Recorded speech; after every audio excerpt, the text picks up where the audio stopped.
The St. Thomas Aquinas Weekly Update, where we connect you to the parish community as you experience the presence of Christ. Hey, what's up, and welcome to the St. Thomas Aquinas Weekly Update, week of July 7th. I'm Brandon Barker, and I'm joined with Leilani Freitas, Evan Swindle, and Isabel Keith. What's going on, guys? Hello. Hey, just enjoying good to the see day. you. It's always good to see you guys. You know, I know we tape some of these multiple weeks, and so just getting to spend the day with you guys like this and hanging out and talking about what's going on at St. Thomas Aquinas, some fun facts, and just, it's always good. Yeah, it's Enjoy fun you guys. hanging out. I love it.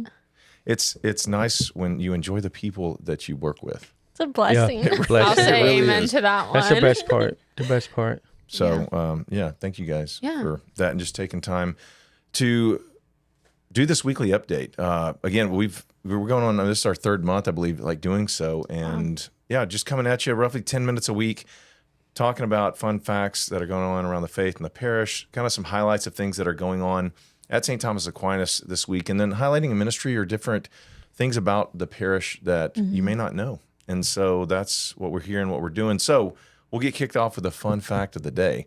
I was actually talking to a priest yesterday. Me and some of my boys, we were getting a tour of a church here in the Diocese of Dallas, and one of the things that he was talking about was about the relics and the altar of that particular, not that particular, but that local parish. And he was just talking about how that tradition kind of came out of when Christianity was illegal, and a lot of times they would have worship service, at around the bones or in the crypts and places around the saints, like the bones of the martyrs and the saints and stuff like that. But that just during the mission efforts and the missionary efforts of our church, well, obviously there are places that you go that there have never been, saints that are there, and so they would take these relics around and then, eventually putting them inside the altar, so that way that kind of keeps that going and keeping that tradition alive. Because again, as we know that the saints that are in heaven are more fully alive in Christ, and so they're not dead; they're fully alive.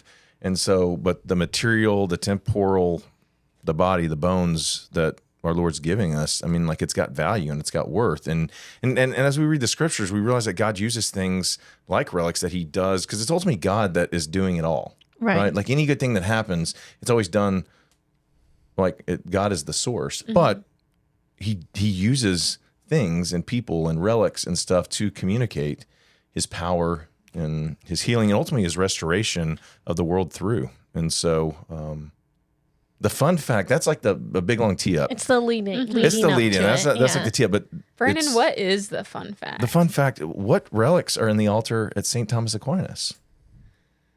I don't know. I would hope and assume St. Thomas Aquinas is one of them. Yeah. St. Thomas Aquinas is one of them. And so there's another one too. And is it a guy or a girl? it's a girl, and she's the patron saint of music, because if you'll notice that we are passionate and About have music, a phenomenal Yeah. music program here. Who is it? Saint Cecilia? Yeah, feast day, November the 22nd. Okay. Good So job. we have Saint Leilani, Cecilia, you St. know Thomas all the Aquinas. answers. Right. Saint Cecilia. Yeah. That's it. Good Wow. job. And I only know that because me and my wife, we got married on November the 22nd. Oh, And so- special. Love that. Yeah. You Saint know, Cecilia. you know what's awesome? What's awesome, The Isabel? music that you were talking about. I just wanted to talk about the events that we have coming up and the masses, because guess what? What? What? At every single mass we have music, and it's so beautiful. Unless you show up to the 5 p.m. and then you may be That's- disappointed. Yeah, Yeah. this is Yeah. true. Sorry, that was a little But misleading. it's good. A good lead up, Isabel, for what's happening. This is a side note, and I'd like to take these things on side trail, so we'll bring it back. But I remember when I hadn't been Catholic very long when I started to work here, and I remember going why isn't there music at the 5 o'clock? Yeah. And it's bummed me out. And then it's taken me time to realize the power of silence and how important, it is. And it's one of those, music, as great and as awesome as it is, and it's ultimately meant to elevate the liturgy and help us more enter into the mysteries that we're participating in. Well, silence can do the same thing. And so, anyway, yeah. Fun fact. Fun. But as you were saying, Isabel. Yeah. So let's get started with this week's event. So we will have it start on Tuesday. So on Tuesday, confession begins at 9 and it ends at 10. Again, these confession times and masses during the week will be in the rooms next to St. Anne's Hall. So find them there. And then we will have the 6:15 p.m. mass as well that day. Awesome. On Wednesday, we have mass at noon. So if you need a little lunch break, go to mass first. That is at noon. And then we have a summer camp social at Andy's Frozen Custard, and that's starting at 6. So if you are a teen attending summer camp with us in July, we will have a little get together so you can get to know some people, ask us any questions you have about camp. I'm super excited. It's just a little touch point before we head out to Sabine Creek. That's so fun. Well, I mean, we're taking, 125 people? Yeah. We have about 95 teens and 20 adults. So it's going to be a grand old time. I'm so excited. And then moving on to Thursday, we will have mass at 8 a.m. and summer camp starts that day. That is at 12 p.m. We will start with mass here and then head out to camp. And then our young adults are going to have a sports night at 7. Yeah. So if you are looking to get in the summer sun and enjoy some community, go to sports night. And then we'll close Thursday out with confession at 5. So join us for all those events. And then what's happening on Friday, Evan? Yeah, so Friday the 12th, we will have our daily mass at 8 a.m. And then over the weekend, Saturday and Sunday, we have our normal weekend masses, again, that you can find online on our website. The same normal times that we normally have them. Something that we do want to bring up and invite all of you to is Father John's reception, as he is leaving at the end of the month. So July 21st, Sunday, July 21st, again, from 4:30 to 6:30, we will have our parish-wide reception for Father John. So hopefully we get to see you there and you get to come tell Father John thanks for his wonderful years here at STA and all that he's done for us. Yeah, that'll be awesome. And if you're wondering how you can say thank you, because I know a lot of people are like, how can I tell Father John, like, thank you? Well, I mean, prayers are great and awesome and support, but like envelopes are cool too. You may not want me to kill me for saying that. No, so it's true. if I'm nowhere to be found next week, you know what happened. But yeah, I mean, like that, there's like, that's always. It's good to know that you're affirmed and appreciated. And yeah. So, I mean, like cards and envelopes and, if you put gift cards or if something falls out of the card, that's great too. I'm sure he probably wouldn't be bummed, but would he ever ask that? Absolutely not. No, but never. Anyway, but just come on. So I'm gonna ask for him. Yeah. All right. I want to highlight. I know last week we kind of opened up some core values that we have at St. Thomas Aquinas, and one of those that we wanted to share more with you today is that. Something that is important and at the heart of what we do at St. Thomas Aquinas is really encouraging faithful stewardship of not just our lives and our time, but also just our physical and material goods that the Lord has gifted us and we can offer back to Him in return. And so different ways you can do that.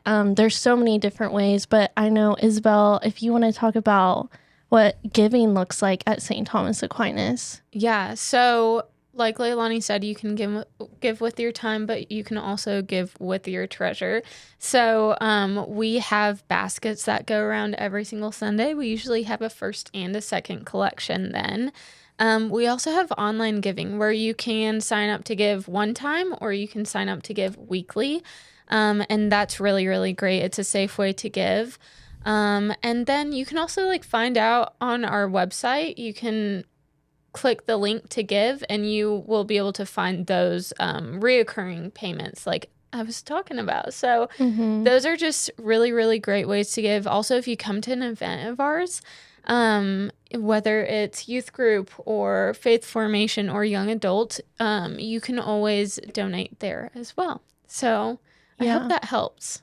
Yeah, I mean, like there's other ways too. I mean, there's estate planning, there's text to give. I mean, there's lots of different ways. Again, as you were just highlighting, Leilani, that we talked last week about volunteering and giving up, of time. But as far as the, material like needs of the parish, I mean, that comes through stroking a check. Yeah, yeah. Because at the end of the day, it's, we've talked about this before just at the parish that, I mean, like we are the church. The church is the people, and we do that. So it's like, whose light bill is this? I mean, that's why I was talking to kids. Are like, who pays for that? And I'm like, the church does. And my kids are like, well, who's the church? I'm like, we are. So these are our light bills. You know what I'm saying? Like these, like this is how it happens. And we have these needs, but are doing great things. And so one thing that we do each and every year is we, put out like an annual report or an impact report. And a lot of times it's been in the bulletin or it's been sent out in different ways in the past. But this year, we're going to be mailing out a copy of the impact report, which is, man, I want to say it's pushing 40 pages. And it just kind of highlights a lot of the different ministries and the things that are going on. And it runs through the numbers and like the wins for the home team, like because the home team is winning. And so we're celebrating many of the different things that God's doing through this parish. And it shares the impact report financially of what is being given.